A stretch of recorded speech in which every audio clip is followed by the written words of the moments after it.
Hello दोस्तों, स्वागत है आपका इस नए वीडियो में जिसमें आज हम देखने वाले कि बीटेक आईटी जो होता है तो उसकी फीस कितनी होती है। तो उसी के बारे में आज हम जानने वाले। तो चलिए वीडियो को शुरू करते हैं। देखिए, बीटेक आईटी अगर आप करते हो तो यहाँ पे जो फी लगती है लगभग 1 लाख से लेके 3 लाख तक की फी आपको लगती है। एवरेज फी होती है, मतलब हो सकता है किसी कॉलेज में कम होगी या किसी कॉलेज में ज्यादा भी होती है, बट एवरेज फी जो होती है वो लगभग 1 लाख से लेके 3 लाख तक की होती है।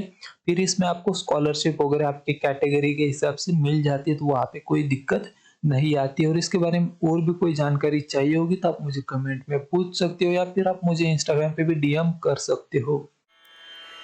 रेणु रे